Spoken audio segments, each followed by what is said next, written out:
Vous pensez que Sick Boy et Mark Renton n'ont pas pris une ride? Ça tombe bien, nous aussi.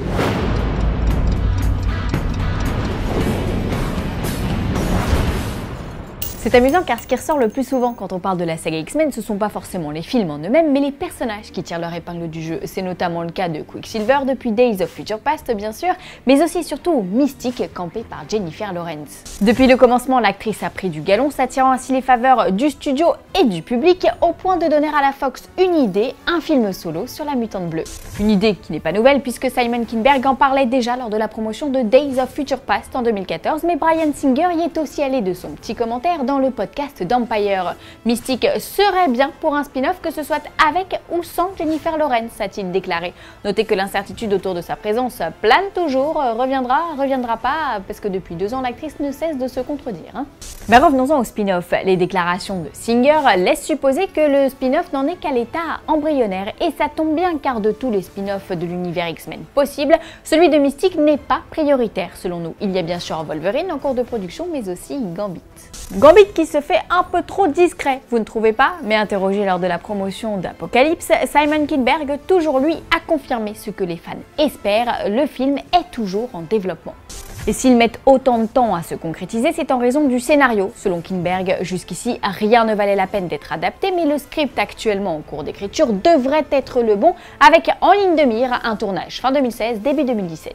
Toujours selon Kinberg, le ton du film sera très particulier, différent d'un Deadpool ou d'un X-Men. Il s'agit ici d'un heist movie, un sous-genre du film policier, une première pour le studio qui a décidé d'exploiter ici le côté escroc du héros. Seul hic, l'emploi du temps ultra chargé de Channing Tatum, d'autant que selon les dernières rumeurs, il pourrait camper Captain Cold dans Flash, une théorie qui tient la route et ce pour 2 raisons. La première, c'est que le réalisateur du film s'est soudainement mis à suivre tout un tas de personnalités liées à DC sur Twitter, plus Channing. La deuxième, c'est que... c'est spoiler. Alors allez-y, bouchez-vous les oreilles, c'est bon, j'y vais? Et bien la deuxième, c'est que Captain Cold vient d'être tué dans les Legends of Tomorrow. Bah oui, je sais, c'est triste, mais c'est très probablement pour laisser la priorité au personnage sur grand écran, un peu à la façon d'Harley Quinn dans Suicide Squad.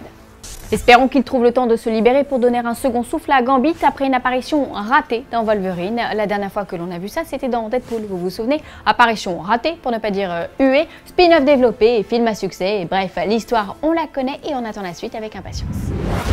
Aussi impressionnante que la famille Fast and Furious réunie ici au grand complet, voici les news en bref. Les choses bougent du côté de la Justice League Dark. Alors que l'on attendait un film live produit par Guillermo del Toro, on apprend aujourd'hui qu'il s'agira d'un film d'animation qui se fera sans le maître du fantastique. Avant son départ, ce dernier a tout de même laissé une ébauche de scénario au studio.